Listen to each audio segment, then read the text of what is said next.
পাক বলছেন সূরা মুমিন দেখুন, وَمَنْ عَمِلَ صَالِحًا مِّن ذَكَرٍ أَوْ أُنثَىٰ وَهُوَ مُؤْمِنٌ فَأُولَٰئِكَ يَدْخُلُونَ الْجَنَّةَ। যেই ভালো কাজ করবে, সে পুরুষ হোক অথবা নারী হোক, মুমিন ব্যক্তি পুরুষ হোক অথবা নারী হোক, ভালো কাজ করলে পরে আমি কিয়ামতের দিন তাদেরকে জান্নাতে প্রবেশ করাবো, জান্নাতবাসী হবে। ওয়াল মুমিনুনা ওয়াল মুমিনাতি বা'দুহুম আউলিয়াউ বা'দ ইয়া'মুরুনা বিল মা'রুফি ওয়া ইয়ানহাউনা 'আনিল মুনকার। মুমিন পুরুষ আর মুমিন নারী পরস্পরের সহযোগী, এবং তারা কি করে? মানুষকে আদেশ, অন্যায় কাজ থেকে ফিরায় রাখে, তারা নামাজকে প্রতিষ্ঠা করে, তারা যাকাতকে আদায় করে এবং আল্লাহ রাসূলের আনুগত্য করে চলে। তাহলে আয়াতে কারিমাগুলির, আল্লাহ পাকের এই আয়াতগুলির মধ্য দিয়ে আমরা বুঝতে পারলাম যে আল্লাহ পাক পুরুষ এবং নারীকে, এখানেই পুরুষের কথা প্রায় সেখানে নারীর কথা সমভাবে আল্লাহ বলে নারী এবং পুরুষের সমান অধিকারের কথাই প্রতিষ্ঠিত করলেন। এমন এক সময় ছিল যখন কন্যা সন্তান জন্মগ্রহণ করাই ছিল পাপ, এবং সেই জাহালাতের যুগে কন্যা হয়েছে, মেয়ে হয়েছে শুনলে পরে স্বামীর মুখ কালো হয়ে যেত, মুখটা মলিন হয়ে যেত, এবং বাচ্চাটাকে ধরে আছাড় মেরে ফেলে দিত, জীবিত অবস্থায় কবরের মধ্যে পুঁতে রাখতো, পাথর মেরে মাথাটা থেতলো করে দিত। আল্লাহ পাক কোরআনে কারিমে বলেছেন, বিআইয়ি যামবিন কুতিলাত, কোন অপরাধে এই কন্যা সন্তানটিকে হত্যা করলে? কি অপরাধটা? বনু তামিমের এক ব্যক্তি ইসলাম কবুল করার পর লোকটি কাঁদতেছিল, হাদিস শরীফে ঘটনাটি এসেছে। নবী করিম সাল্লাল্লাহু আলাইহি ওয়াসাল্লাম তাকে প্রশ্ন করলেন, তুমি কাঁদছো কেন? লোকটি বলছে, হে নবী, আমি তো মুসলমান হলাম, কিন্তু আমার গুনাহ কি মাফ হয়েছে? আল্লাহর নবী বলেন, তুমি যখন পড়েছো লা ইলাহা ইল্লাল্লাহু মুহাম্মাদুর রাসূলুল্লাহ, এই কালেমা পড়ার সঙ্গে সঙ্গে তোমার জীবনের সকল গুনাহ রাশি আল্লাহ রাব্বুল আলামিন মাফ করে দিয়েছেন। কিন্তু লোকটি কান্না থামছে না। নবীজি প্রশ্ন করলেন, গুনাহ তো মাফ হয়েছে, আমি তোমারে গ্যারান্টি দিলাম, এরপরও কাঁদো কেন? সে বলছে, হে রাসূল, আমি এমন গুনাহ করেছি যা সর্বক্ষণ আমাকে পীড়া দেয়। কি গুনাহ করেছো? সে বলল যে আমার স্ত্রী গর্ভবতী ছিল, গর্ভাবস্থায় তাকে রেখে আমি ব্যবসা করতে গিয়েছিলাম, ফিরে যখন এসেছি অনেকদিন পর স্ত্রী খবর দিল তার এক মরা সন্তান হয়েছে। আমি ভুলে গেলাম বিষয়। বেশ কয়েক বছর পর আমার ঘরে একটি ফুটফুটে সুন্দরী ছোট্ট একটি মেয়ে দৌড়দৌড়ি করতে দেখলাম। আমার খুব আগ্রহ হলো মেয়েটাকে দেখতে। আমি প্রশ্ন করলাম বউকে, এ মেয়েটি কার? বউ কাছে এসে বলল, এ মেয়েটি তোমারই। সেদিন আমি মিছে কথা বলেছিলাম, মেয়ে হয়েছে এটা যদি তুমি শুনতে পারো তো মেরে ফেলে দেবে, সেই ভয়তে আমি বলি নাই। আমি আমার দূর সম্পর্কীয় আত্মীয়র বাড়িতে তাকে প্রতিপালনের ব্যবস্থা করেছি, আর তারপরে একটু বড় হয়েছে পরে নিয়ে আসছি, এখন হয়তো তুমি তাকে দেখে আর মারতে পারবে না, সেই ভরসা করে এনেছি। হে রাসূল, আমি মেয়েটিকে আদর করলাম, স্নেহ করলাম, মমতা করলাম। কয়েকদিন যাওয়ার পর আমার মনের মধ্যে চিন্তা জাগলো, এই মেয়েটা তো শৈশব থেকে কৈশোরে পদার্পণ করবে, তারপরে যৌবন পাবে, এরপরে তাকে বিয়ে দিতে হবে। আমি সমাজপতি, আমার মেয়ে অন্যের বাড়িতে রান্না করে খাওয়াবে, অন্যের বাড়ির কাপড় চোপড় পরিষ্কার করবে, তাহলে তো আমার সম্মান বাঁচবে না, আমার ইজ্জত বাঁচবে না। আমি তখন সিদ্ধান্ত নিলাম, এই অপমানের চাইতে মেয়েটিকে মেরে ফেলা অনেক ভালো। আমি ওকে বললাম, মেয়েটিকে সাজিয়ে দাও, গুছিয়ে দাও। একটু বেড়ায় আসে। স্ত্রী সরল মনে মেয়েটাকে সাজিয়ে গুছিয়ে দিল। এই মেয়েটিকে নিয়ে আমি চললাম, কিছু দূর দৌড়ে যায় আমার সামনে, আবার পেছনে আমার কাছে আব্বা আব্বা বলে ছুটে আসে, আবার পেছনে পড়ে আবার আব্বা আব্বা করে দৌড়ে এসে আমাকে জড়িয়ে ধরে। এভাবে যেতে যেতে এক নির্জন এলাকায় গিয়ে, এক পাহাড়ি এলাকায় গিয়ে আমার চাদরের ভেতর থেকে মাটি খোঁড়ার যন্ত্র বের করে মাটি খোঁড়া আরম্ভ করলাম। মেয়ে আমার কাছে বসে বলছে, বাবা তুমি এত কষ্ট করছো কেন? সে তো বুঝতে পারতেছে না যে আমি তার জন্য কবর খনন করতেছি, আমি মাটি খুঁড়তেছি, মাটি এসে আমার জামায় লাগে, দাড়িতে লাগে, আর আমার মেয়ে আমার পাশে বসে আমার দাড়ি থেকে জামা থেকে ধুলাবালি সরায় দিচ্ছে আর বলছে, বাবা তুমি এত কষ্ট করছো কেন? গর্তটা যখন খনন করা হয়ে গেল, মেয়েটার হাত পা শুরু করলাম। মেয়ে বুঝতে পেরেছে আমি তাকে মেরে ফেলবো। মেয়ে তখন বলছে, বাবা আমাকে মেরো না, আমি তোমাকে বাবা ডেকে তোমাকে সমাজে নিন্দনীয় করব না, আমাকে মেরো না। আমি তার কোনো কথা শুনলাম না, হাত পা বেঁধে সজোরে কুয়ার ভিতরে, গর্তের ভিতরে নিক্ষেপ করলাম। মেয়েটি আমার চিৎকার মেরে বলতেছে, বাবা আমাকে মেরো না, আমি তোমাকে বাবা বলে শরম দিব না। লোকটি বলছে, রাসূল আমার পাষাণ হৃদয় গলল না, শেষবারের মতো একটা পাথরকে উঁচু করে আমি আমার মেয়ের মস্তককে লক্ষ্য করে এই পাথর সজোরে নিক্ষেপ করলাম।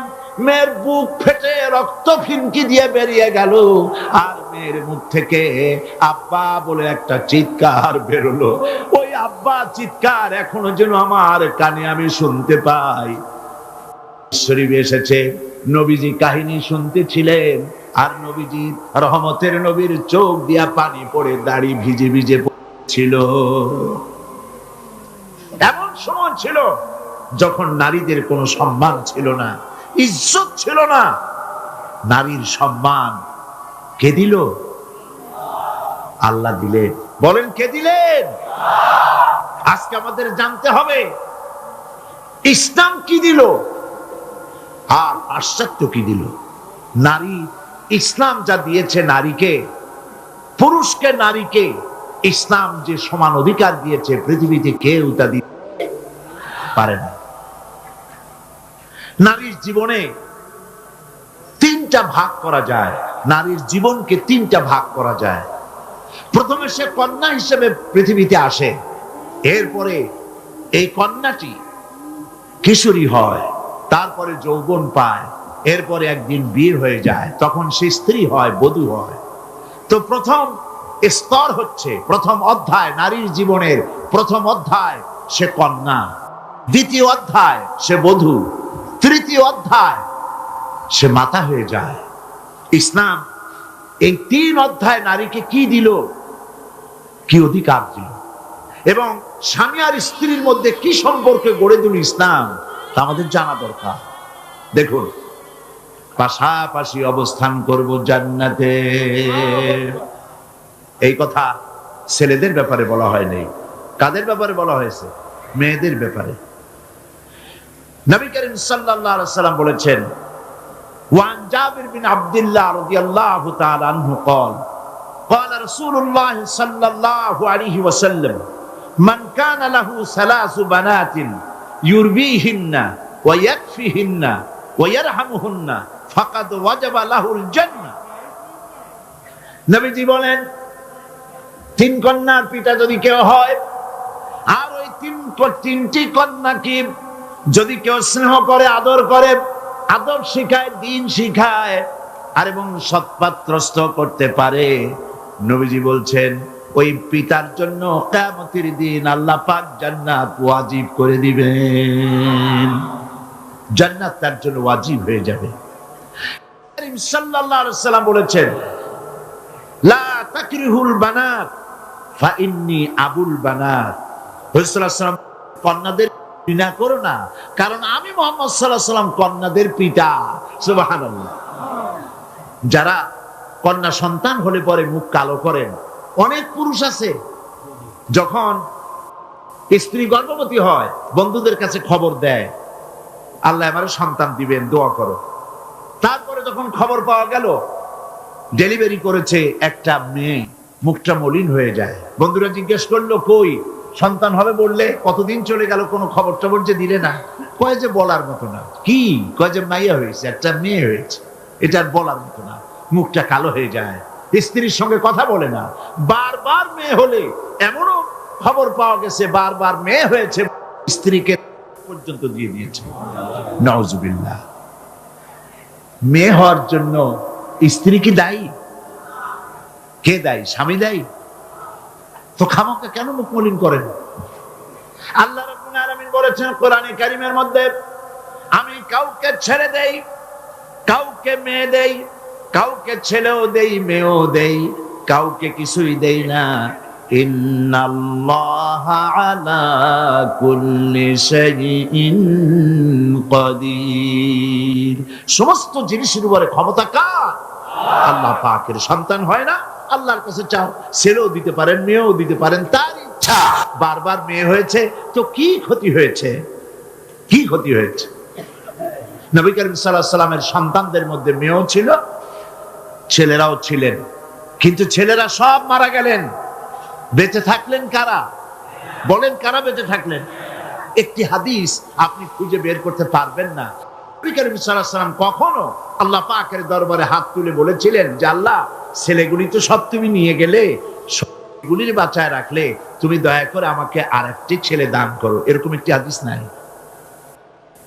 সুতরাং কন্যা হিসেবে নারীর জীবনের 3টি অধ্যায়ের একটি অধ্যায় হলো কন্যা। সেই কন্যার অধিকার প্রতিষ্ঠিত করেছে ইসলাম। সুবহানাল্লাহ। এবার কিছুদিন পর সে বউ হয়ে গেল, স্ত্রী হলো যৌবন পাওয়ার পর। এখন দেখেন কোরআন তাকে কি অধিকার দিচ্ছে। আল্লাহ রাব্বুল আলামিন বলেন, ওয়া মিন আয়াতিহি আন খালাকা লাকুম মিন আনফুসিকুম আজওয়াজান লিতাসকুনু ইলাইহা ওয়া জাআলা বাইনাকুম মাওয়াদ্দাতান ওয়া রাহমা। আল্লাহ পাকের অসংখ্য নিদর্শনের ভিতরে এটি একটি নিদর্শন যে তোমাদের থেকে আল্লাহ পাক তোমাদের জোড়া সৃষ্টি করেছেন এবং তোমাদের ভালোবাসা আর সহৃদয়তার সৃষ্টি করেছেন। ভালোবাসা কে সৃষ্টি করলেন? মেয়ে ঢাকা, বিয়ে করেছে চট্টগ্রামের ছেলে। দুজনের চাল চলন ভিন্ন, ভাষাও।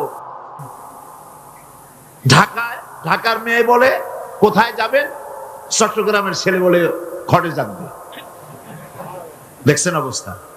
ঢাকার মেয়ে বলছে পাশে বসেন, আর চট্টগ্রাম বলছে এন্দি বইউন। ভাষায় বেশ কম না? ভাষায় বেশ কম, চাল চলনে বেশ কম, খাওয়ায় বেশ কম, রুচিতে বেশ কম। মারামারি হওয়ার কথা ছিল প্রত্যেক দিন। আল্লাহ পাক বলেন আমি ভালোবাসার সৃষ্টি করেছি দুজনের মধ্যে। সুবহানাল্লাহ। আমি ভালোবাসার সৃষ্টি করেছি, জাআলা বাইনাকুম মাওয়াদ্দা, পরস্পর পরস্পরের জন্য আকর্ষণ সৃষ্টি করেছি, ওয়া রাহমা, আর সহৃদয়তা করুণার সৃষ্টি করেছি। যখন বার্ধক্যে পৌঁছে যায় স্বামী আর স্ত্রী, তখন উভয়ের মধ্যে করুণার সৃষ্টি করে দেই। সুবহানাল্লাহ বলবেন না? তো তোমার থেকে তোমার জোড়া সৃষ্টি করা হয়েছে, এখন এই স্ত্রীর প্রতি সদ্ব্যবহার কর। ওয়ালাহুন্না মিথলুল্লাযী আলাইহিন্না বিল মা'রুফ। আল্লাহ পাক বলেন সদ্ব্যবহার পাওয়ার ওই পরিমাণ অধিকার নারীদের উপরে তোমার আছে যতখানি অধিকার নারীদের উপর পুরুষের আছে। সদ্ব্যবহার শুধু তার কাছেই আশা করো না, সেও তোমার কাছে যে সদ্ব্যবহার আশা করে সেটাও তুমি তাকে দিতে শেখো। হুন্না লিবাসুন লাকুম ওয়া আনতুম লিবাসুন লাহুন্না। ইসলাম কোথায় নিয়ে গেছে? সম্পর্ক কত বাড়িয়ে দিল। হুন্না লিবাসুন লাকুম ওয়া আনতুম লিবাসুন লাহুন্না। তোমরা স্ত্রী তোমার ভূষণ স্বরূপ আর তুমি তোমার স্ত্রীর ভূষণ স্বরূপ। ভূষণ মানে কি? পোশাক। পোশাকের কথা কেন বলা হলো? এই জন্য বলা হয়েছে পোশাক মানুষের কয়েকটা উপকার করে, শুধু শীত আর গরম নিবারণ করে না। পোশাক মানুষের আয়েব ঢেকে রাখে, পোশাক মানুষের সম্মান, তার লজ্জা ঢেকে রাখে। এই একের সাথে অপরের পোশাকের দৃষ্টান্ত আল্লাহ পাক দিলেন। এর অর্থ হচ্ছে পরস্পর পরস্পরের আয়েবকে ঢেকে রাখবে, একজন আরেকজনের আয়েবকে মানুষের সামনে পেশ করবে না, একজন আরেকজনকে শরম দিবে না, পরস্পরের সাথে মিলেমিশে থাকবে, একথা আল্লাহ পাক বললেন। ওয়াশিরুহুন্না বিল মারুফ, আর তোমরা স্ত্রীদের সাথে সদ্ব্যবহার করো। কে বলছেন? আল্লাহ পাক বলছেন। স্ত্রীদের ভিতরে সদ্ব্যবহার স্ত্রীদের সাথে কিভাবে করতে হবে, সব ব্যাপারে রাসূলুল্লাহ হচ্ছেন আদর্শ। লাকাদ কানা লাকুম ফি রাসূলিল্লাহি উসওয়াতুন হাসানা, সমস্ত ব্যাপারে তোমাদের জন্য মহত্তম আদর্শ হলেন নবী করিম সাল্লাল্লাহু আলাইহি ওয়াসাল্লাম। হুজুর সাল্লাল্লাহু আলাইহি ওয়াসাল্লাম বলেছেন, তোমাদের মধ্যে উত্তম সেই যে ব্যক্তি তোমাদের স্ত্রীর কাছে উত্তম। আমি আমার স্ত্রীদের কাছে উত্তম ব্যক্তি। সুবহানাল্লাহ বলবেন না? এবার দেখেন, নবীজি আদর্শ দেখালেন স্বামী স্ত্রীর সঙ্গে সম্পর্কটা কেমন হবে। হযরতে খাদিজা রাদিয়াল্লাহু তাআলা আনহা আর নবীজির ভিতরে কেমন মহব্বত ছিল, কেমন আকর্ষণ ছিল। তিনি যখন হযরত খাদিজাকে বললেন, খাদিজা, আল্লাহ আমাকে নবী বানিয়েছেন, আমার উপরে ঈমান আনো, এক আল্লাহর উপরে ঈমান আনো। হযরতে খাদিজা এক মুহূর্ত, একটি চোখের পলকও তিনি দেরি করেন নাই। যখনই নবীজি তাকে ঈমান আনতে বলেছেন, হযরত খাদিজা পড়েছেন লা ইলাহা ইল্লাল্লাহু মুহাম্মাদুর রাসূলুল্লাহ। নবী করিম সাল্লাল্লাহু আলাইহি ওয়াসাল্লাম বলেছেন, আকাশের নিচে জমিনের উপরে খাদিজার মতো উত্তম মহিলা পৃথিবীতে আর নাই। কি সম্মান আল্লাহ পাক তাকে দিয়েছেন। আল্লাহ পাক নিজে হযরতে খাদিজাকে সালাম জানিয়েছেন। সুবহানাল্লাহ বলবেন? হেরা পাহাড়ে হযরতে জিবরাইল আলাইহিস সালাম নবীজির সঙ্গে কথা বলছেন, ওহী নিয়ে এসেছেন।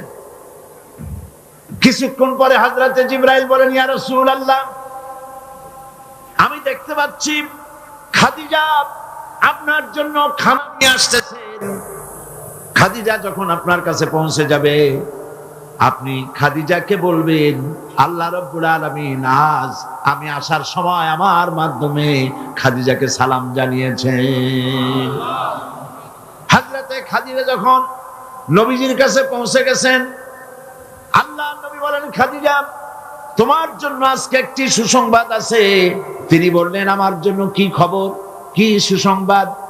হযরতে রাসূল বলছেন, খাদিজা শোনো, এইমাত্র জিবরাইল আমার কাছে চলে গেলেন, আর জিবরাইল বলে গেলেন, আল্লাহ রাব্বুল আলামিন তোমাকে সালাম জানিয়েছেন। হযরত খাদিজা ডুকরে কেঁদে উঠলেন।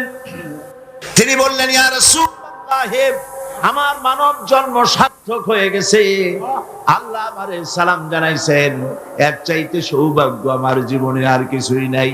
তবে নবীজি, আল্লাহর সালামের জবাব কেমনে দিতে হয় আমি জানি না, আপনি দয়া করে আমার পক্ষ থেকে আল্লাহর সালাম যেমনে দিলে আল্লাহ খুশি হয় তেমনি আপনি দিয়া দিবেন। কি মহব্বত স্বামী আর স্ত্রীর ভিতরে ছিল হযরতে খাদিজা, হযরতে রাসূল করিম সাল্লাল্লাহু আলাইহি ওয়াসাল্লাম। নবী করিম সাল্লাল্লাহু আলাইহি ওয়াসাল্লামের ঘরে হযরত খাদিজা যতদিন ছিলেন আরেকটি বিবাহ তিনি করেননি। হযরত আয়েশা বলছেন, নবীজি আমার কাছে ঘুমানো ছিলেন, গভীর রাত্রে আমার ঘুম ভেঙে গেল। আমি চিন্তা করলাম নবীজি কোথায় গেলেন, মনে করলাম অন্য কোনো স্ত্রীর ঘরে গেছে নাকি। আমি খুঁজতে লাগলাম, কোনো ঘরে পাওয়া গেল না। খুঁজতে খুঁজতে অবশেষে আমি নবীজিকে পেলাম রিয়াদুল জান্নাতের ভেতরে, মসজিদে নববীর জান্নাতের টুকরার ভেতরে বসে নবীজি মোনাজাত করতেছেন। আমিও পিছনে আল্লাহর দরবারে হাত তুললাম। নবীজি বলতেছিলেন, রব্বুল আলামিন কঠিন ওই হাসরের ময়দানে মা তার সন্তান ভুলে যাবে, তার সন্তান ভুলে যাবে, স্বামী তার স্ত্রীকে হারায় ফেলবে, স্ত্রী তার স্বামীকে চিনবে না। ওই কঠিন হাসরের ময়দানে তাআলা আমি যেন আমার খাদিজারে হারায় না যাই। মোনাজাত শেষ হওয়ার পর হযরত আয়েশা বলেন, ইয়া রাসূলুল্লাহ, খাদিজা, এই বুড়ির কথা এখনো কেন আপনার মনে পড়ে? খাদিজার পরে কুমারী মেয়েও তো আপনি বিয়ে করেছেন, খাদিজার কেন বুড়ির কথা ভুলতে পারেন না? নবীজি বলেন, আয়েশা রে, খাদিজার সম্পর্কে এরকম কথা আর তুমি বলবে না। তোমরা জানো না, তোমরা সবাই আমার সুদিনের স্ত্রী, আর খাদিজা আমার এমন সময়ের স্ত্রী যখন এই মক্কা নগরীতে মুহাম্মদ সাল্লাল্লাহু আলাইহি ওয়াসাল্লামের পাও রাখার জায়গা ছিল না। হযরত আয়েশা বললেন, ইয়া রাসূলুল্লাহ, আমি ক্ষমা চাই, আমাকে মাফ করে দিন। আমি খাদিজার সম্পর্কে এমন কথা আর উচ্চারণ করব না, তবে খাদিজার সম্পর্কে আমার কিছু কথা শোনান। হযরতে নবীজি বলেন, আয়েশা রে, শোনো, আমার সঙ্গে বিবাহের পর খাদিজার ধন সম্পত্তি যা ছিল আল্লাহর রাস্তায় সব উজাড় করে দিয়েছে। কতদিন না খেয়ে থেকেছে, একদিনের জন্য বলে নাই আপনার সাথে বিয়ে হয়েছে বলে আজ আমি না খাইয়া আসি। তার সাথে পিঠ লাগাইয়া দাঁড়াইয়া দাঁড়াইয়া ঘুমায়। হযরত আয়েশা বলেছেন, আমাদের ঘরে রান্না বান্না তেমন হতো না, আমাদের ঘরে তেমন গোশত খাওয়ার সুযোগ আমাদের কিসমতে তেমন হতো না। যদি কোনোদিন আমাদের ঘরে দুম্বা বা ছাগল জবাই হতো, গোশতগুলি নবীজি কেটে ভাগ করে সমস্ত স্ত্রীদের ঘরে দিয়ে দিতেন। এরপরে কয়েকটা গোশতের টুকরা একটা টোপলায় নিয়ে হযরত খাদিজা মদিনার অলিতে গলিতে ঘুরে বেড়াতেন। খাদিজার কোন বান্ধবী পাওয়া যায় কিনা? সুবহানাল্লাহ। নবী করিম সাল্লাল্লাহু আলাইহি ওয়াসাল্লাম তার স্ত্রীদেরকে ভাবে ভালোবাসতেন, আর স্ত্রীরাও নবীর জন্য এভাবে ভালোবাসতেন, ভালোবাসা দিতে। স্ত্রীর অধিকার ইসলাম দিয়েছে, আর কেউ দিতে পারে না। আর এই স্ত্রীদের মধ্যে সব থেকে উত্তম স্ত্রী কে? নবীজি বলেছেন, আদ-দুনিয়া কুল্লুহা মাতাউন ওয়া খায়রুল মাতাইদ দুনিয়া ইমরাতুস সালিহা। দুনিয়ার সবকিছু এর মধ্যে উত্তম নিয়ামত হচ্ছে পতিপরায়ণা। সুবহানাল্লাহ। হুজুর বলেছেন, তিনটি জিনিস আমি পছন্দ করি, তিনটি জিনিস আমার প্রিয়। একটি হলো নামাজ, একটি হলো সুগন্ধ, আর একটি হলো স্ত্রী। সুবহানাল্লাহ। এই স্ত্রীকে সমান অধিকার দিয়েছে নবীজি, আল্লাহর ইসলাম সমান অধিকার দিয়েছে। নারীর অর্থনৈতিক অধিকার প্রতিষ্ঠিত করেছে ইসলাম, তাকে অর্থনৈতিক অধিকার দিয়েছে, মহারানার ব্যবস্থা করেছে। কোরআন বলছে, ফাতুহুন্না উজুরাহুন্না ফারিদা, ফরজ রূপী দায়িত্ব হিসাবে স্ত্রীর মহারানার টাকা আদায় করে দাও। বহু মুসলমান আছে মহারানার টাকা আদায় করে না, বরং আজকাল তো নতুন সিস্টেম চালু হয়েছে মানুষকে শোনাবার জন্য। বিবাহের মজলিসে বলা হয়, অমুকের মেয়ে অমুকের ছেলে বিয়ের মহারানা কত? 5,55,555 পয়সা। সামনে একটা টাকা বা পয়সা জিরো থাকতে পারবে না, একটা নিয়ম নীতি করে নিচ্ছে। এই টাকাগুলি মহারানার টাকা সঠিকভাবে আদায় করা হয় না অনেক ক্ষেত্রে, একথা ঠিক কিনা? বরং উল্টো করে মহারানা আদায় করা হয় মেয়ে পক্ষের কাছ থেকে, কন্যা পক্ষের কাছ থেকে। এইটাকে কি বলা হয়? এটাকে কি বলা হয়?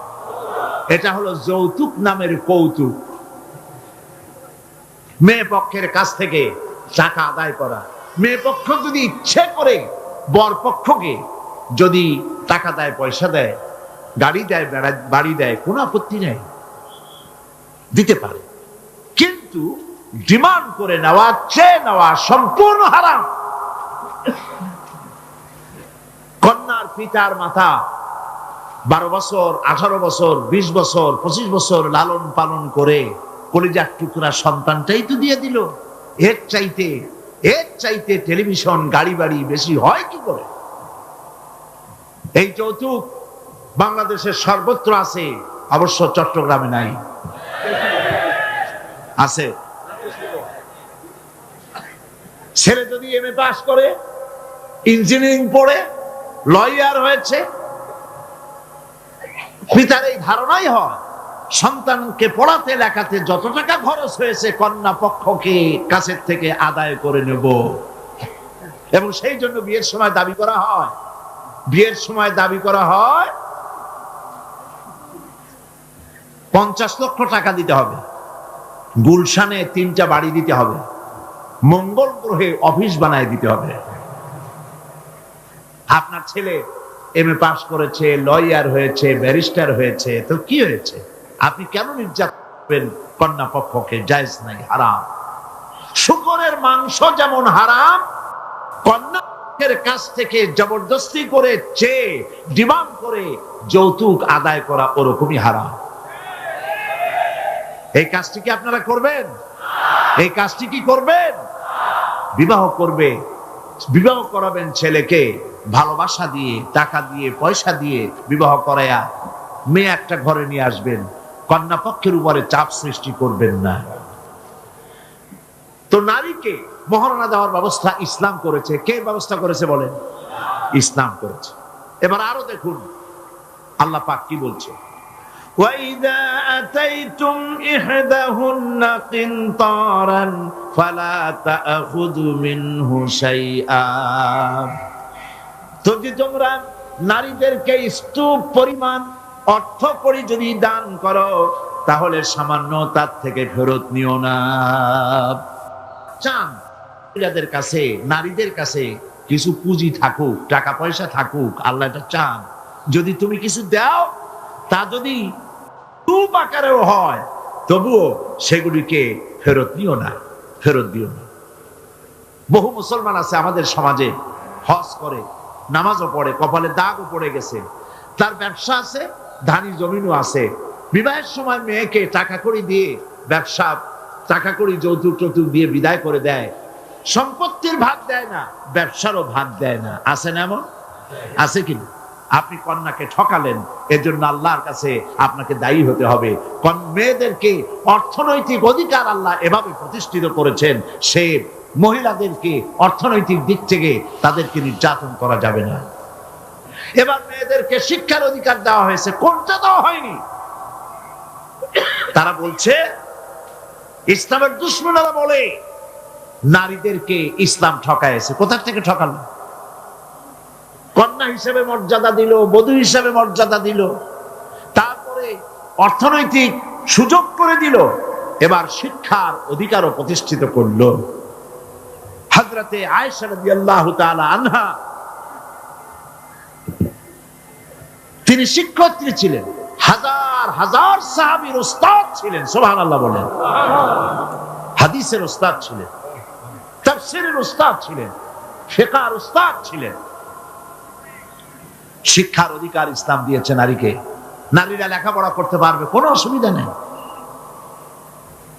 এভাবে অধিকার শুধু অর্থনৈতিক নয়, লেখাপড়ার অধিকার দিল। তালাকের একটি অধিকার, এটি একটি গুরুত্বপূর্ণ বিষয়। তালাকের অধিকারটিও শুধুমাত্র পুরুষের না, এই তালাকের অধিকার নারীদেরকেও দেওয়া হয়েছে। কথা বুঝতে পেরেছেন? তালাকের অধিকার, বিবাহ বিচ্ছেদের অধিকার শুধু পুরুষের নয়, নারীকেও দেওয়া হয়েছে।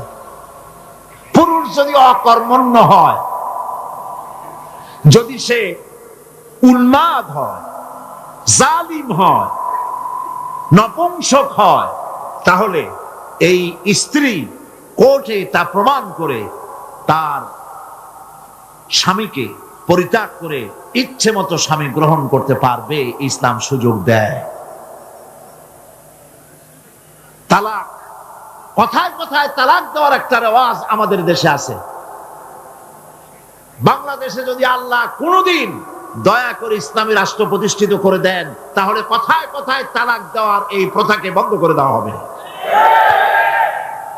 তরকারিতে লবণ কম হয়েছে, শুটকি মাছে ঝাল হইল কেন, এই সব কথা বলিয়া তালাক দেওয়া যাবে না। আর একসঙ্গে 3 তালাক দেওয়া তো যাবেই না। এক সাহাবী এসে নবী করিম সাল্লাল্লাহু আলাইহি ওয়াসাল্লামের কাছে খবর দিলেন যে একজন তার স্ত্রীকে একসাথে 3 তালাক দিয়েছে।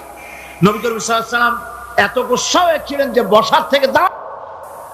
তিনি বললেন, এই লোকটি তো আল্লাহ পাকের কোরআনের সাথে তামসা করেছে।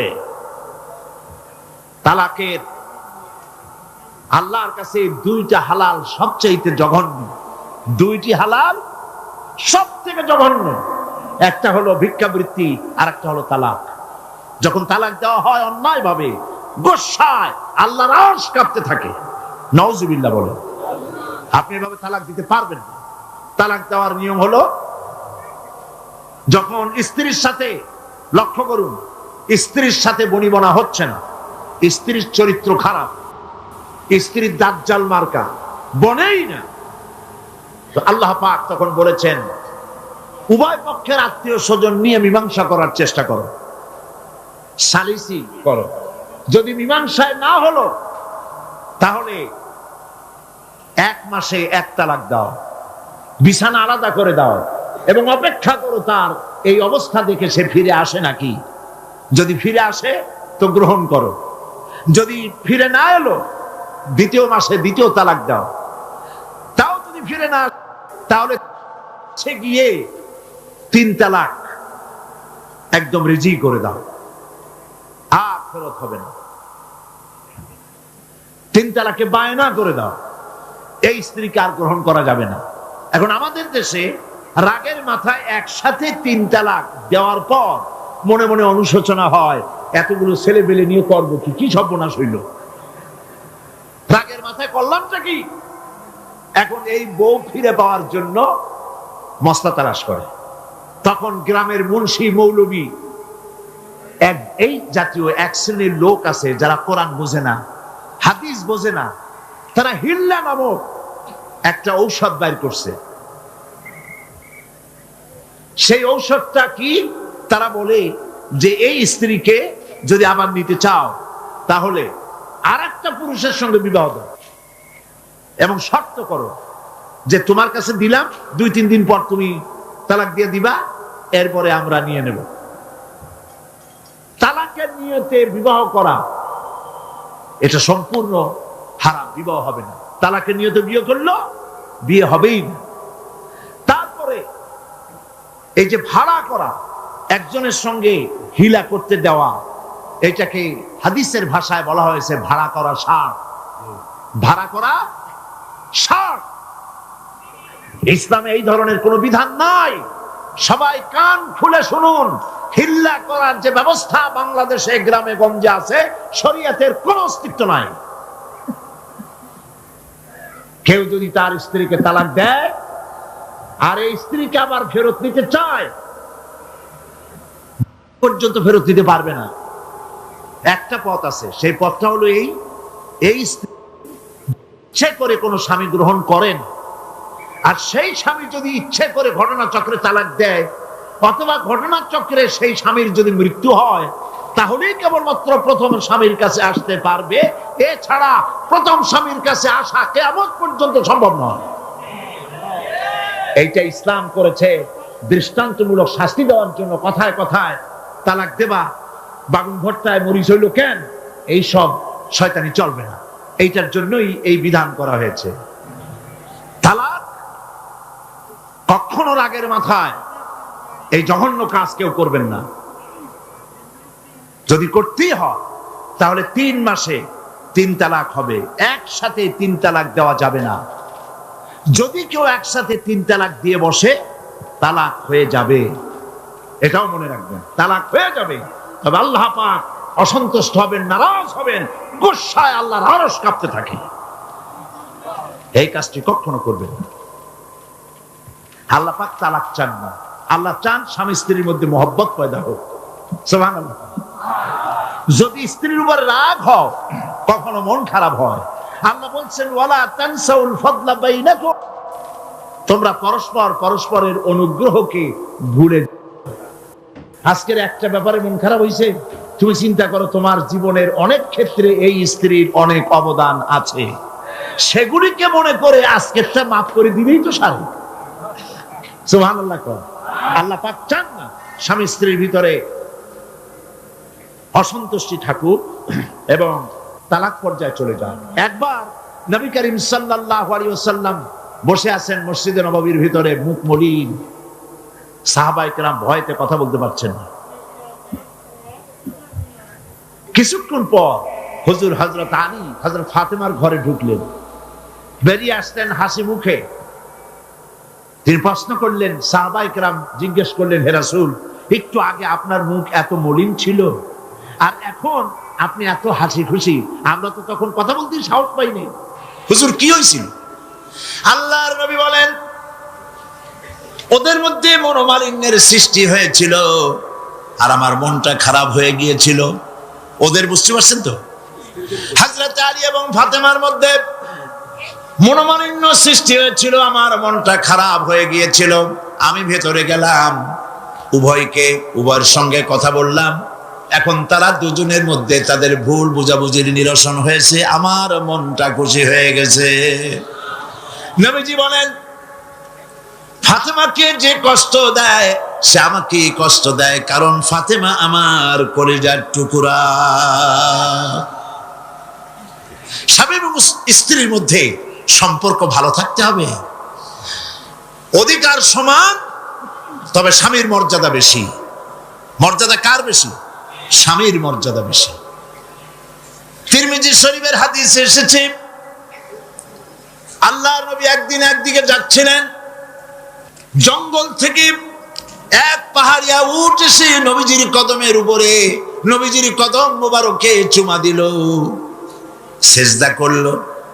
সাহাবায়ে কেরাম বললেন, ইয়া রাসূলুল্লাহ, পাহাড়ের উটের কি সৌভাগ্য, আল্লাহর নবীর পায়ের উপরে চুমা খেয়েছে, সেজদা দিয়েছে। আমাদেরকে অনুমতি দেন, আপনার কদমের উপরে আমরা সেজদা দিয়া ধন্য হই।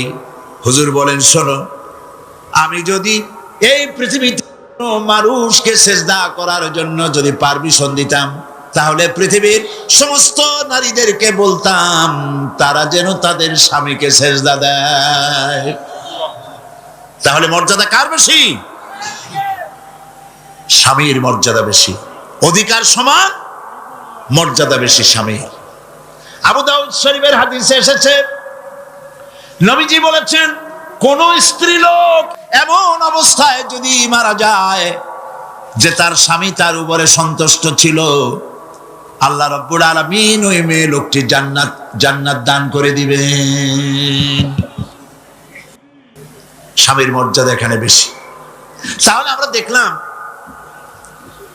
অধিকারের দিক থেকে যখন নারী ছিল, বধূ ছিল, কন্যা ছিল, বধূ ছিল, সব জায়গায় ইসলাম নারীকে সম্মান বাড়িয়ে দিল, ঠিক কিনা বলে? নারী বিবাহ হওয়ার পর কদিন পরে মা হয়ে গেল, মায়ের মহব্বত কেমনে করতে হবে? মা যখন হয়ে গেলেন, সম্মান বেড়ে গেল সন্তানের কাছে। একজন সাহাবী এসে কাছে বলছেন, হে রাসূল, আমার মায়ের মেজাজ খুব খারাপ। হাদিস, আমার মায়ের মেজাজ খুব খারাপ। হুজুর প্রশ্ন করলেন, তোমার মা যখন তোমারে গর্ভে রাখছিলেন তখন তো মেজাজ খারাপ ছিল না? তিনি বললেন, হুজুর আমি সত্যি বলছি, মেজাজ খুবই খারাপ। হুজুর বলছেন, তোমাকে যখন তোমার মা ডেলিভারি করেছিল তখন তো মেজাজ খারাপ ছিল না? কয়, না হুজুর, দারুণ খারাপ মেজাজ। হুজুর বললেন, তোমার 2.5 বছর 2 বছর ধরে যখন দুধ খাওয়াইছিল তোমার মা, তখন তো তার মেজাজ খারাপ ছিল না। সাহাবী যখন এর পরেও বললেন, ইয়া রাসূলুল্লাহ, আমি আমার মায়ের দুধের হক আদায় করে দিয়েছি। হুজুর বললেন, দুধের হক আদায় করেছো তুমি, তোমার মায়ের একটি শব্দের হক তুমি আদায় করতে পারো নাই। তুমি যদি পড়ে গেছো ছোট্টবেলায়, খাটের থেকে, কোলের থেকে পড়ে গেছো, কেঁদে উঠছো, আর তোমার মা যতক্ষণ বলেছে, সারা জীবন এই একটি শব্দের হক আদায় করতে পারবে না। মায়ের সম্মান ইসলাম এভাবে বাড়িয়ে দিল। আল্লাহ রাব্বুল আলামিন শিখায় দিলেন, ওয়াকাদা রাব্বুকা আল্লা তা'বুদু ইল্লা ইয়্যাহু ওয়া বিল ওয়ালিদাইনি ইহসানা। তোমার রবের পক্ষ থেকে এটা ফয়সালা হয়েছে যে আমার ইবাদত করার পর মা বাপের ইহসান করবে। দেখেন অবস্থাটা, দেখুন, লক্ষ্য করুন, আল্লাহর ইবাদতের পরেই বান্দা কাজ করবে। বলেন কার?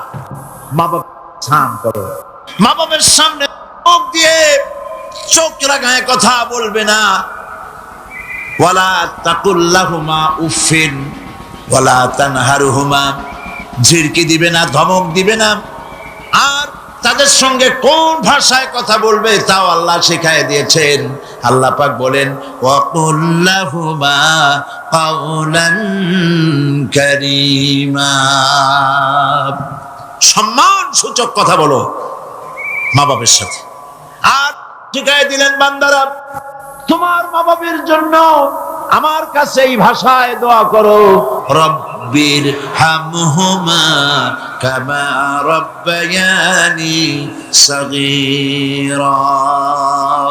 আয় আমার রব, আমার মা বাপ ছোটবেলায় আমাকে যেভাবে স্নেহের করে লালন পালন করেছে, আল্লাহ পাক দয়া করে আমাকে, আমার পিতা মাতাকে তোমার রহমতের কোলে লালন পালন করো। আল্লাহ পাক শিখাই দিয়েছেন। এই দোয়া করবেন তো? মনে থাকবে? প্রত্যেক নামাজের পরে মুনাজাতে এই দোয়া করবেন। মা বোনেরা লেখাপড়া করতে পারবেন, চাকরি করতে পারবেন, জিহাদে যেতে পারবেন, সবই করতে পারবেন পর্দার ভিতরে থেকে। আল্লাহ পাক কোরআনে কারিমে বলেছেন ওয়াকারনা ফি বুয়ুতিকুন্না ওয়ালা তাবাররাজনা তাবাররুজাল জাহিলিয়াতিল উলা। ওয়াকারনা ফি বুয়ুতিকুন্না, তোমরা তোমাদের ঘরের মধ্যে থাকো, আর জাহিলিয়াতের যুগ মতো করে সাজসজ্জা করে তোমরা বেরিও না, ঠাক ঠমক করে বেরিও না, সৌন্দর্য প্রদর্শন করো না। পৃথিবীতে বিভিন্ন দেশে মিস সুন্দরী প্রতিযোগিতা হয় না? হয় কিনা?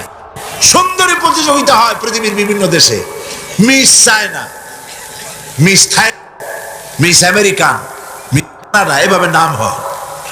সুন্দরী প্রতিযোগিতা কি? সুন্দরী প্রতিযোগিতা করতে গিয়ে বিচারক মণ্ডলী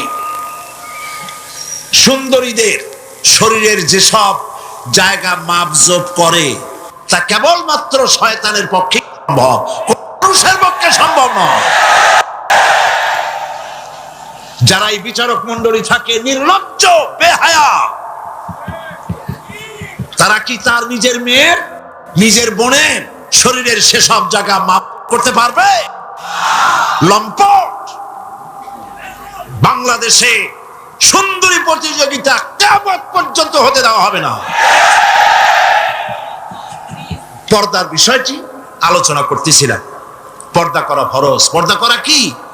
ফরজ। নবীজি বলেছেন এমন এক সময় আসবে, ক্বালা রাসূলুল্লাহ সাল্লাল্লাহু আলাইহি ওয়াসাল্লাম, নিসাউন কাসিয়াতুন আরিয়া মুমিলাতুন মাইলাতুন রুউসুহুন্না কাল বুখতিল মাইলা লা ইয়াদখুলনাল জান্নাতা ওয়া লা ইয়াজিদনা রিহাহা, আখরাজাহু মুসলিম। আল্লাহর নবী বলেন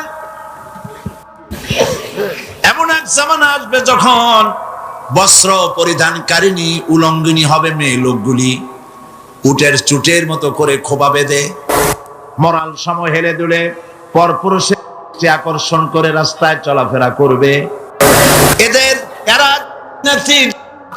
কথা জান্নাতের সুঘ্রাণ এদের করে প্রবেশ করবে না। কাসিয়াতুন আরিয়া, বস্ত্র পরিধানকারিণী উলঙ্গিনী। কথা শুনতেছেন আপনারা? বুঝতে পারতেছেন? বস্ত্র পরিধানকারিণী উলঙ্গিনী, কাপড় পরছে, যা পরাও যা, না পরাও তাই, জান্নাতে যেতে পারবে না। এই জন্য অশালীন পোশাক বাদ দিতে হবে। রাসূলুল্লাহ বলেছেন আরাফাতের ময়দানে, তোমরা যেমন খাবে তোমাদের মেয়েদেরকে, স্ত্রীদেরকে তেমন পরাবে। তোমরা যেমন খাবে তেমন তাদের খাওয়াবে। তোমরা যেমন পরবে তেমন তাদেরকে পরাবে। কেউ কেউ এর অর্থ করেছে যেমন খাবো তেমন খাওয়াবো, এটা তো ঠিক আছে। যেমন পরি তেমন তাদেরই পরাতে হবে। তো পুরুষও প্যান্ট শার্ট পরে, মেয়েদেরকেও প্যান্ট শার্ট পরানো শুরু করছে। নাউজুবিল্লাহ বলে। কিয়ামতের অনেকগুলি আলামত আছে। হযরত আলী রাদিয়াল্লাহু তাআলা হাদিস রওয়ায়াত করেছেন, কিয়ামতের পূর্বে 15টি লক্ষণ প্রকাশ পাবে, তিরমিজি শরীফের হাদিস। তার মধ্যে একটি লক্ষণ হলো এই, মেয়েরা পুরুষের পোশাক পরবে, পুরুষরা মেয়েদের পোশাক পরবে। এটা তো শুরু হয়ে গেছে, শুরু হয়েছে কিনা? মেয়েরা, আমাদের দেশেও এই প্রচলন শুরু হয়েছে। কোন কোন ক্ষেত্রে মহিলারা প্যান্ট শার্ট ইত্যাদি চাদরবিহীন এগুলি পরে রাস্তায় বেরোনো শুরু হয়ে গেছে। আর পুরুষগুলি, আমাদের দেশে এগুলি কম, বিদেশে দেখেছি কানে দুল পরে। আমাদের দেশে দুল পরা শুরু করছে কিনা আমার চোখে এখনো পড়ে নাই। আছে? আমি তো এত খতায় দেখি, তারপরেও আমার নজরে পড়ে নাই। তবে চেন পরা দেখেছি, সোনার চেন বহু নজরে পড়েছে।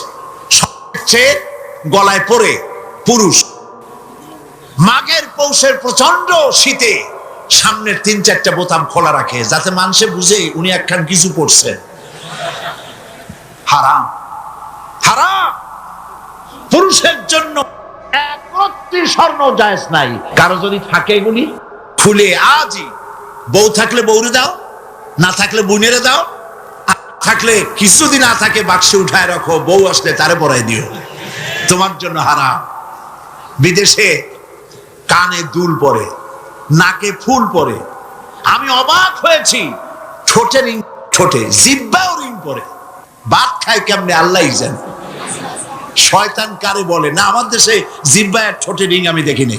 আমি ইউরোপ আমেরিকা দেখেছি, মাথার চুল চতুর্দিক থেকে কেটে মাথার চান্দির উপরে তালপট্টির দ্বীপের মতো বানায় রাখে, আবার দুই দিক থেকে কামাইয়া মাথার উপরে তাল পাতার মতো রঙিন করে চুল খাড়া করে রাখে, আবার পিছনের চুল ছোট ছোট কেটে, ছোট করে কেটে ওইখানে বাড়ির নম্বর, রোড নম্বর, টেলিফোন নম্বর লিখে রাখে। আমি দেখে বলছি, শয়তানে যদি এই সব দেখে আলী কানবে আর বলবে যে আমি শয়তান হয়েছিলাম কেন। কত মারাত্মক হয়ে গেছে মানুষ, এই শয়তানদের অনুকরণ করে, নাউজুবিল্লাহ বলে। এই জন্য পোশাকের ব্যাপারে মা বোনরা কেমন পোশাক পরবে আল্লাহ পাক কোরআনের মধ্যে বলে দিয়েছেন। ওরা সমান অধিকার দিতে চায়, নারীকে পুরুষ বানায়া পুরুষের সমান অধিকার দিতে চায়, আর ইসলাম নারীকে নারীর মর্যাদায় রেখে পুরুষের সমান অধিকার। কথাটায় পার্থক্য আছে কি নাই? বুঝতে পেরেছেন কিনা? নারী পোশাক শালীন, মার্জিত। আল্লাহ পাক কোরআন শরীফের মধ্যে বলেছেন, মহিলারা এমন একটা কাপড় পরবে, যেই কাপড়টা এমন শাড়ি পরার পর অথবা সালোয়ার কামিজ পরার পর, কাপড় পরার পর এর উপর একটা চাদর পরবে, এমন যেই চাদরটা মাথাটা, গলাটা, বুকটা ঢেকে যায়। এমন একটি চাদর পরা আল্লাহ পাক ফরজ করে দিয়েছেন প্রত্যেকটি বয়সপ্রাপ্ত নারী পরে। সেই জন্য মা বোনদেরকে তাদের কাপড় চোপড় শালীন হতে হবে। কোরআন শরীফে আল্লাহ পাক বলেছেন, ওয়ালা তাকরাবুজ জিনা ইন্নাহু কানা ফাহিশাতান ওয়া সা সাবিলা। জিনা করার কথা, জিনার নিকটবর্তীও হয় না। এখন জিনার নিকটবর্তী কিভাবে হয়? জিনা করা তো দূরের কথা, জেনার কাছেও যাও না। জেনার কাছে যাওয়ার জন্য এগুলি হচ্ছে রুট, অশ্লীল গান, অশ্লীল বাজনা, সৌন্দর্য প্রতিযোগিতা, নারীদের অশালীন অমার্জিত কাপড় চোপড় পরে রাস্তায় বেরোনো, এগুলি জেনা ব্যভিচার পথকে বাড়িয়ে দেয়। বলেন নাউযুবিল্লাহি মিন যালিক। এই জন্য মহিলাদের চাদর পরার কথা বলা হয়েছে, বোরকা কথা বলা হয়েছে, হিজাব এবং নিকাব পরার কথা বলা হয়েছে। মহিলাদের ঘরই হচ্ছে তাদের জন্য জিহাদ। জিহাদের ফজিলত বয়ান করার পর মা বোন জিজ্ঞেস করেছেন, হে রাসূল, আমাদের জিহাদের উপায় কি? হুজুর বলেছেন, আলাইকুন্না বিল বাইতি ফাইন্নাহুম জিহাদুকুন্না। তুমি ঘরে থাকো, ঘরটাই তোমার জন্য জিহাদ। সন্তান প্রতিপালন করা, এটাই তোমার জন্য জিহাদ। নারীরা ব্যবসা করতে পারবে, রাজনীতি করতে পারবে, সমাজনীতি করতে পারবে, সব পারবে, কিন্তু পুরুষের সাথে অবাধ মেলামেশা থেকে নিজেকে অবশ্যই দূরত্ব, ব্যবধান রেখে তাকে চলতে হবে। অবাধ মেলামেশাকে ইসলাম হারাম করেছে। আর নারীদের জন্য নবী করিম সাল্লাল্লাহু আলাইহি ওয়াসাল্লাম বলেছেন, আল মারআতু ইযা সাল্লাত খামসাহা ওয়া সামাত শাহরাহা ওয়া আতাত বালাহা ওয়া আহসানাত ফারজাহা, নবী করিম সাল্লাল্লাহু আলাইহি ওয়াসাল্লাম বলেছেন, যদি চারটি কাজ করে, 5 ওয়াক্ত নামাজকে সঠিকভাবে যদি আদায় করে, রমজান মুবারকের রোজা যদি রাখে, আর মহিলারা যদি স্বামীর আনুগত্য করে চলে, সতীত্বের হেফাজত যদি করে, এই 4টি কাজ করতে পারলে আল্লাহ রাব্বুল আলামিন তাদেরকে, আল্লাহ পাক তাদেরকে কিয়ামতের দিন জান্নাতের যেই দরজা দিয়া খুশি সেই দরজা দিয়া জান্নাতে প্রবেশ করাবেন। যেটা দিয়া সে যেতে চায় সেটা দিয়েই সে জান্নাতে যেতে পারবে। মহিলাদের অধিকার এর থেকে আর কি প্রতিষ্ঠিত করা হবে? মহিলাদের জন্য নামাজের ব্যবস্থা করা হয়েছে। মসজিদে নববী, যে 1 রাকাত নামাজে 50,000 রাকাতের সওয়াব হয়। মসজিদে হারাম, যেখানে 1 রাকাত নামাজ পড়লে পরে 1 লক্ষ রাকাত নামাজ সওয়াব হয়, সেখানে নবী করিম সাল্লাল্লাহু আলাইহি ওয়াসাল্লাম মহিলা নামাজ ব্যবস্থা করেছেন। যারা হজ করতে গেছেন তারা দেখে আসছেন, দেখছেন না? জান নাই হজে কেউ? মসজিদে নববীতে নেসা এখন পর্যন্ত মহিলাদের জন্য আলাদা দরওয়াজা রয়েছে, এবং মসজিদে নববীর মূল নামাজের জায়গায় অনফোর্থ মহিলাদের জন্য সংরক্ষিত। লক্ষ লক্ষ মহিলারা একসঙ্গে নামাজ পড়তে পারে। অবাধ মেলামেশা থেকে নিজেদেরকে রক্ষা করে তারা ব্যবসা বাণিজ্য করতে পারবে। এমনকি তাদেরকে এত অধিকার দেওয়া হয়েছে যে বিবাহের সময় শুধুমাত্র ছেলে চয়েস করে নেবে কন্যাকে, এখানেই শেষ। মেয়েকেও তার স্বামী পছন্দ করার ইখতিয়ার নবী সাল্লাল্লাহু আলাইহি ওয়াসাল্লাম দিয়েছেন।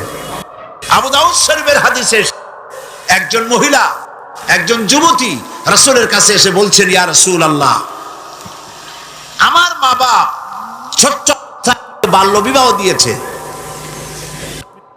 তখন তো বিয়ে বুঝতাম না, আমি আমার পছন্দ হয় না, আমি এখন কি করব? লক্ষ্য করুন, আমি এখন কি করব? আল্লাহর নবী বলছেন, তোমার ইখতিয়ার, ইচ্ছে করলে এই বিবাহ তুমি রাখতেও পারো, ইচ্ছে করলে এই বিবাহ ভঙ্গ করে ইচ্ছে মতো স্বামী গ্রহণ করতে পারো। তাও সুবহানাল্লাহ কবেন না? এবার চিন্তা করুন, এর থেকে নারীর অধিকার কারে বলে? আমাদের দেশে নিয়ম হয়েছে শুধুমাত্র ছেলে মেয়ে দেখতে যাবে, আর সে দেখাটাও অপমানকর রীতিমতো। গিয়েই নাম কি? তো বলবে আমার নাম বিলকিস অথবা আকাশ খাতুন অথবা এই জাতীয়। এখন তো নামগুলি খুব একেবারে বেকায়দা মনেও থাকে, একটা নাম বলে দিল। আচ্ছা দেখি মাথার কাপড় ফালাও, চুল কেমন দেখি, হাঁটো দেখি, দাঁতগুলো বাইর করো। আশ্চর্য কথা, আপনি দাঁত দেখতে গেছেন নাকি গাবতলিতে গরু কিনতে গেছেন নাকি? কি অমর্যাদা কর! জিজ্ঞেস তো করা উচিত, দেখা হওয়ার পর নাম কি, বাপের নাম কি, এরপরে জিজ্ঞেস করা উচিত কোরআন শরীফ কি পড়তে জানেন? তো শোনান একটু কোরআন শরীফ। একতরফা ভাবে দেখা হলো, কোরআন শরীফ তো জিজ্ঞেস করেই না, বরং জিজ্ঞাসা উল্টাটা হয়, রবীন্দ্রনাথের সঙ্গীত জানেন কিনা? সময় এখন আগের মতো নাই, এখন পাল্টে গেছে, এখন যুগ অন্য রকম হয়ে গেছে। এখন পাল্টা জিজ্ঞাসাও আসতেছে, জিজ্ঞেস করে আমার নাম তো শুনাইলাম, এবার বলেন আপনার নাম কি?